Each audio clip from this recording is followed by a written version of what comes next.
Assalamualaikum warahmatullahi wabarakatuh. Perkenalkan, nama saya Yunike, NIM 2211181044 dari kelas B, jurusan Teknik Elektro 2018. Perkenalkan, nama saya Muhammad Bintang Pramadan dengan NIM 2211181068 dari kelas B, jurusan Teknik Elektro Unjani angkatan 2018. Perkenalkan, nama saya Gimay Agung Laksono, NIM 2211181062. Saya dari kelas B, jurusan Teknik Elektro Unjani angkatan 2015. Kami di sini akan mempresentasikan mata kuliah dari jaringan komputer guna memenuhi tugas ujian akhir semester. Di sini kami membawakan materi mengenai routing.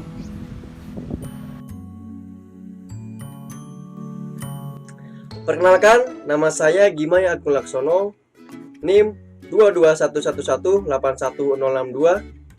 kelas B, jurusan Teknik Elektro Universitas Jenderal Ahmad Yani, tahun angkatan 2018. Di sini saya selaku ketua kelompok untuk mata kuliah jaringan komputer mengenai materi routing.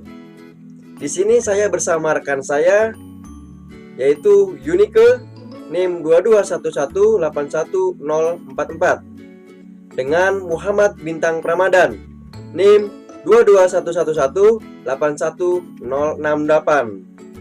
Menurut kalian, apa sih routing itu? Routing berfungsi sebagai penghubung antar dua atau lebih jaringan untuk meneruskan data dari satu jaringan ke jaringan lainnya. Routing berbeda dengan switch. Switch merupakan penghubung beberapa alat untuk membentuk suatu local area network atau LAN. Routing adalah sebuah proses untuk meneruskan paket-paket jaringan dari satu jaringan ke jaringan lainnya melalui sebuah antar jaringan atau internet network. Routing juga dapat merujuk kepada sebuah metode penggabungan beberapa jaringan sehingga paket-paket data dapat dialihhantarkan dari satu jaringan ke jaringan selanjutnya. Routing juga untuk menghubungkan banyak jaringan kecil ke sebuah jaringan yang lebih besar yang disebut dengan internet network, atau untuk membagi sebuah jaringan besar ke dalam bentuk subnetwork untuk meningkatkan kinerja dan juga mempermudah manajemennya.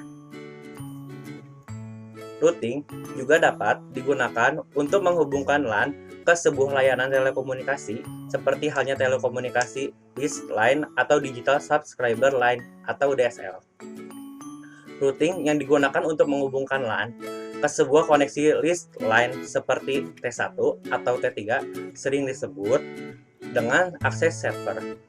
Sementara itu, routing yang digunakan untuk menghubungkan jaringan lokal ke sebuah koneksi DSL disebut juga dengan DSL router. Nah, selanjutnya yaitu jenis-jenis dari routing. Di antaranya ada routing statik, routing dinamik, dan routing default. Di mana untuk routing statik ini adalah proses setting router jaringan menggunakan tabel routing yang dilakukan secara manual atau melalui administrator saat melakukan konfigurasinya. Jika ada perubahan, maka administrator jaringan harus melakukan setting ulang pada jaringan. Di samping merupakan konfigurasi dari routing statik, di mana terdapat ketentuan konfigurasi interface antara device yaitu router ke router, merupakan serial atau konektor warna merah yaitu menggunakan serial DTE. Selanjutnya yaitu router ke switch, merupakan pas Ethernet atau bisa merupakan Ethernet tapi lebih direkomendasikan menggunakan pas Ethernet karena lebih cepat. Yang selanjutnya yaitu switch ke PC, merupakan pas Ethernet. Penggunaan routing statik cocok untuk jaringan Ethernet berskala kecil. Untuk jaringan yang berskala besar tidak disarankan untuk menggunakan routing statik. Nah, setiap routing pasti memiliki kekurangan dan kelebihan masing-masing. Untuk kelebihan routing statik sendiri yaitu meringankan kinerja dari proses router karena pemrosesan sudah tersebar pada setiap router. Menghemat bandwidth karena tidak ada bandwidth yang terbuang saat terjadi pertukaran paket. Yang selanjutnya yaitu memperoleh informasi dari isi tabel routing pada saat terjadi proses tukar-menukar paket. Routing lebih hemat Dan selanjutnya yaitu administrator bebas menentukan jalur jaringan. Untuk kekurangan routing statik sendiri, terdapat network, admin harus mengetahui segala informasi tentang router yang tersambung. Yang selanjutnya yaitu hanya bisa untuk jaringan berskala kecil, konfigurasi lebih rumit, apalagi kalau banyak komputer yang terhubung. Membutuhkan waktu konfigurasi yang cukup lama, dan yang terakhir jika ada jalur yang rusak, jaringan akan terhenti. Selanjutnya yaitu routing dinamis atau dynamic routing. Adalah router yang mempunyai kemampuan untuk membuat tabel routingnya secara otomatis yang berdasarkan lalu lintas jaringan dan router yang terhubung. Jika diartikan, dinamis adalah bisa berubah-ubah. Jadi, IP address-nya selalu berubah sewaktu-waktu. Routing dinamik ini merupakan kebalikan dari routing statik, di mana pada routing statik yang semuanya harus dilakukan secara manual dengan administrator. Sedangkan protokol routing akan mengatur router secara otomatis sehingga bisa berkomunikasi satu dengan yang lainnya dengan saling memberikan informasi antar router. Konfigurasi routing dinamik ini menggunakan 3 buah router, 2 buah switch, dan 5 buah VC. Dalam konfigurasi interface diperlukan sebuah crossover atau router dengan router, dan strike router dengan switch, dan kabel strike atau router dengan PC yang menghubungkan perangkat satu ke perangkat yang lainnya. Pengisian dan pemeliharaan pada routing tabel dilakukan secara otomatis, sehingga antar router satu dengan yang lainnya dapat bertukar informasi untuk mengetahui alamat tujuan dan menerima tabel routing. Ada beberapa macam routing dinamis yang perlu teman-teman ketahui. Yang pertama adalah RIP atau Routing Information Protocol, yang kedua adalah IGRP atau Internal Gateway Routing Protocol, yang ketiga adalah OSPF atau Open Short Path First, yang terakhir adalah BGP atau Border Gateway Protocol. Di mana di dalam routing dinamis terdapat sebuah kelebihan dan kekurangannya. Untuk kelebihannya, di mana untuk proses konfigurasinya mempunyai jaringan yang lebih cepat dan bisa digunakan untuk jaringan yang berskala besar. Jika ada jalur yang rusak, itu akan tetap aman. Lalu, jalur ditentukan secara otomatis oleh sistem. Untuk kekurangan pada routing dinamis ini, terdapat sebuah bandwidth yang membutuhkan yang sangat besar. Yang kedua adalah jalur yang bisa menentukan adalah sistem, bukan dari administratornya, berbeda dengan routing statik. Terus yang terakhir, membutuhkan RAM yang lebih besar untuk menentukan jalur terbaik pada saat terjadinya down. Pada jenis routing yang terakhir adalah routing default, di mana untuk routing default adalah jalur default untuk paket yang mempunyai alamat network tujuan tertentu tetapi tidak dapat di-routing pada tabel router yang disinggahi. Jika terdapat default route yang diset pada router, maka paket tersebut akan mengikuti rute default yang telah diterapkan. Default route digunakan untuk melakukan routing terhadap banyak IP yang tidak memungkinkan untuk dimasukkan satu persatu. Static default route adalah static route dengan network address 0.0.0.0 dan subnet mask 0.0.0.0. Static default route melakukan identifikasi gateway yang digunakan oleh router untuk semua paket IP untuk network yang tidak diketahui oleh tabel routing dan akan di-forward ke route 0.0.0/0. Nah, routing default memiliki kelebihan dan kekurangannya tersendiri. Nah, yang pertama, kelebihannya, konfigurasi yang cukup simpel, cukup memasukkan satu perintah, maka semua route akan dapat dilewati. Kekurangannya, terdapat routing yang tidak diperlukan, karena default route kemungkinan semua router akan menerima routing yang tidak diperlakukan. Hal ini menaikkan penggunaan hardware dan membuat router menjadi lebih lemot atau lelet. Selanjutnya, terdapat hal yang harus diperhatikan agar routing bisa bekerja dengan baik. Yang pertama, alamat tujuan atau destinasi address merupakan alamat tujuan yang ingin dituju routing paket. Yang kedua, mengenal sumber informasi. Merupakan router-router yang ada harus mengetahui dari sumber, bisa dipelajari dan dipahami agar bisa sampai ke tujuan. Yang ketiga, menemukan rute. Merupakan jalur atau rute yang harus diketahui router agar paket bisa sampai dengan benar.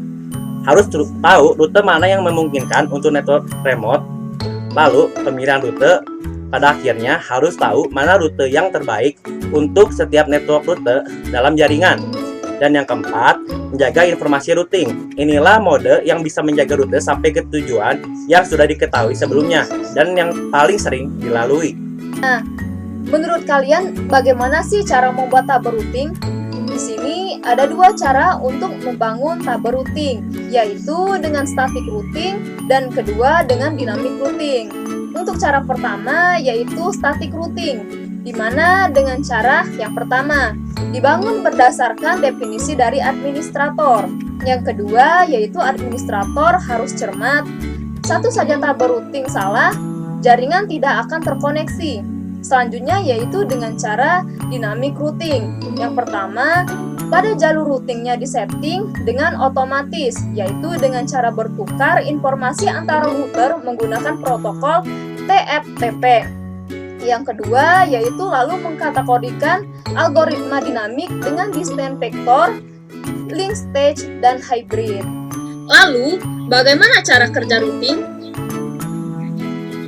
Cara kerja routing di mana mempunyai kemampuan mengirimkan data atau informasi sesuai dengan rute perjalanan menuju host. Entah itu dari sesama network ataupun berbeda network atau jaringan. Apabila data atau suatu informasi ditunjukkan kepada host network lain, jadi router ini akan menjalankan ke network tersebut. Tetapi, apabila data atau informasi ditunjukkan untuk host dalam satu network, router akan menghalangi data atau informasi tersebut keluar dari network. Penjelasan mengenai konfigurasi di samping adalah di mana terdapat dua network yang tersambung dengan satu router. Network bagian kiri tersambung ke port 1 router, dan network yang bagian kanan tersambung ke port 2 router. Apabila pada komputer yang dimiliki si B mengirimkan data ke komputer si C, jadi router tidak akan bisa mengirimkan data itu ke network yang lain. Begitu juga sebaliknya, apabila komputer si E mengirimkan data ke komputer si F dan berbagai pola dalam satu network. Tetapi, semisal komputer E mengirimkan data ke komputer si B, router segera mengirim data ke komputer B lewat network lain, network 2 ke network 1. Selanjutnya, macam-macam routing. Routing dibagi menjadi dua macam. Yang pertama, routing langsung dan routing tidak langsung. Untuk routing langsung merupakan transmisi datagram dari suatu mesin langsung ke mesin yang lain. Dan hal ini dapat terjadi bila keduanya berada dalam satu media transmisi yang terhubung secara langsung. Sedangkan pengiriman yang tidak langsung mengharuskan suatu datagram untuk melewati gateway. Untuk pengiriman langsung datagram IP, pengirim dapat mengenkapsulasi datagram dalam suatu frame fisik, memetakan alamat IP tujuan ke alamat fisik, dan menggunakan perangkat keras ke jaringan untuk pengiriman secara langsung. Identifikasi bahwa tujuan masih berada dalam satu jaringan dapat dilihat di alamat IP bagian networknya. Jika ditemukan alamat yang sama, maka dapat dilakukan pengiriman secara langsung. Untuk routing tidak langsung terjadi bila mana antara host yang bertukar informasi tidak terletak pada satu jaringan sehingga perlu melalui beberapa gateway, hingga gateway terakhir dapat dicapai dan pengiriman langsung dapat dilakukan. Dari pembahasan mengenai routing, lalu apa yang dimaksud dengan routing protokol? Jadi, protokol routing merupakan aturan yang mempertukarkan informasi yang nantinya akan membentuk sebuah tabel routing. Sedangkan routing adalah aksi pengiriman paket data yang berdasarkan tabel routing. Semua routing protokol bertujuan untuk mencari route tersingkat untuk mencapai tujuannya. Dan masing-masing protokol mempunyai cara dan metodenya sendiri-sendiri. Secara garis besar, routing protokol dibagi menjadi dua. Yang pertama adalah interior routing protocol dan yang kedua adalah exterior routing protocol. Di mana untuk internet routing protocol digunakan dalam suatu network yang dinamakan sebuah autonomous system atau AS. AS dapat diartikan sebagai sebuah network, bisa besar atau kecil, di mana berada dalam satu kendali teknik. AS bisa terdiri dari beberapa subnetwork yang masing-masingnya mempunyai gateway untuk saling berhubungan.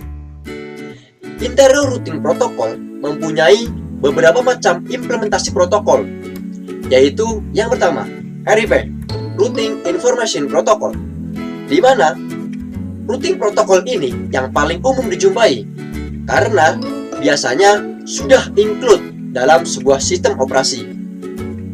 Biasanya seperti Unix atau Novell.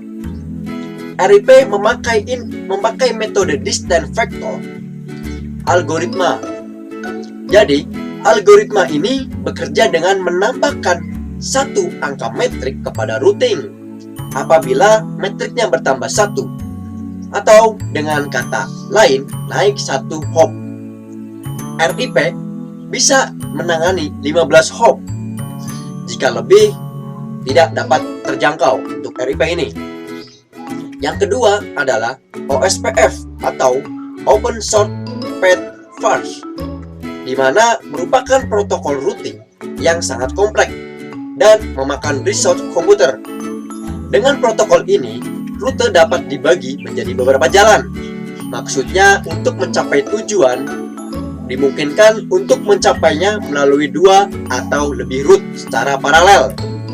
Pada bagian kedua yaitu exterior protocol, di mana autonomous system atau AS yang merupakan sebuah network dengan sistem polis yang dipegang dalam satu pusat kendali internet yang terdiri dari ribuan AS yang saling terhubung. Agar dapat saling terhubung antar AS, maka tiap-tiap AS yang menggunakan exterior protocol untuk pertukaran informasi routingnya yang dinamakan sebagai reachability information atau informasi keterjangkauan. Di dalam exterior protocol routing ini dibagi menjadi dua lagi, yaitu EGP atau BGP, Border Gateway Protocol. Adapun tujuan routing protokol, apa saja sih tujuan dari routing protokol ini? Yang pertama, untuk membangun dan memperbaiki tabel routing. Dan yang kedua, router menggunakan protokol routing untuk mengatur informasi yang diterima dari router-router lain dan interface-nya masing-masing, sebagaimana yang terjadi di konfigurasi routing secara manual.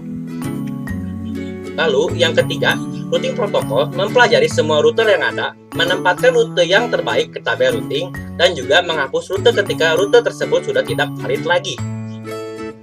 Dan yang keempat, router menggunakan informasi dalam tabel routing untuk melewatkan paket-paket rute protokol.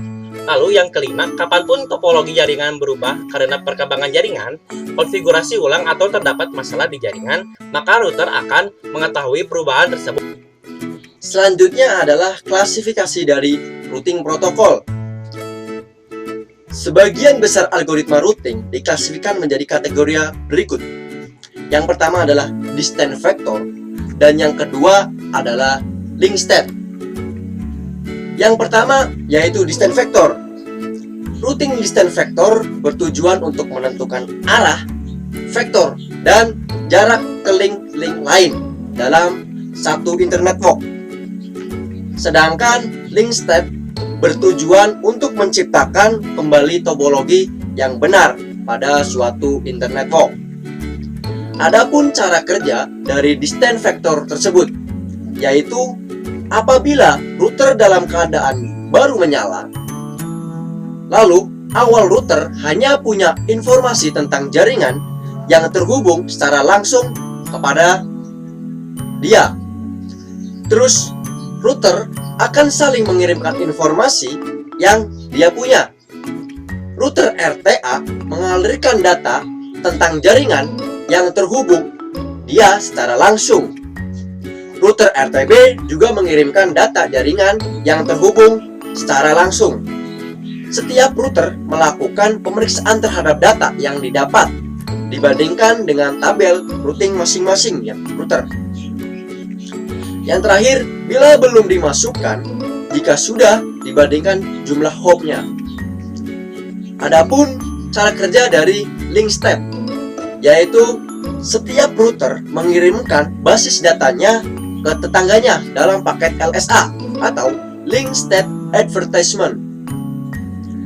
Router yang menerima paket LSA ini akan meneruskan ke sel tetangganya sebelah. Lalu, paket LSA dimasukkan database jika infonya lebih baru. Awalnya terjadi sebuah flooding karena setiap router jika ada update data itu akan mengirimkan sampai konvergen. Selanjutnya, setiap router menghitung jarak terpendek ke router yang lain dengan short path first, dan terbentuklah tree dan dimungkinkan untuk mencapai router yang sama antar router punya tree yang berbeda. Dapat disimpulkan dari penjelasan yang kami sampaikan mengenai routing dan routing protokol. Yang pertama adalah routing. Routing adalah sebuah proses untuk meneruskan paket-paket jaringan dari satu jaringan ke jaringan yang lainnya melalui sebuah antar jaringan atau internet walk. Routing juga dapat merujuk kepada sebuah metode penggabungan beberapa jaringan, sehingga paket-paket data tersebut dapat dialirhantarkan dari satu jaringan ke jaringan yang lainnya. Untuk melakukan hal ini, digunakanlah sebuah perangkat yang disebut dengan routing. Routing tersebut akan menerima paket-paket yang ditujukan ke jaringan di luar jaringan yang pertama dan akan meneruskan paket yang diterimanya kepada rute lainnya sehingga sampai kepada tujuannya. Pada routing terdapat jenis-jenisnya, yaitu routing default, routing static, dan routing dinamik. Sedangkan untuk routing protokol merupakan sebuah aturan yang mempertukarkan informasi routing yang nantinya akan membentuk sebuah tabel routing, dan sedangkan routing adalah aksi pengiriman paket data berdasarkan tabel routing sendiri. Ada dua bagian di dalam routing protokol ini, yaitu interior routing protocol. Yang kedua adalah exterior routing protocol, di mana pada internet routing protocol terdapat satu RIP atau routing information protocol dan OSPF atau open short path first. Untuk exterior routing protocol itu juga ada dua. Yang pertama adalah EGP, Exterior Gateway Protocol, dan yang kedua adalah BGP, Border Gateway Protocol.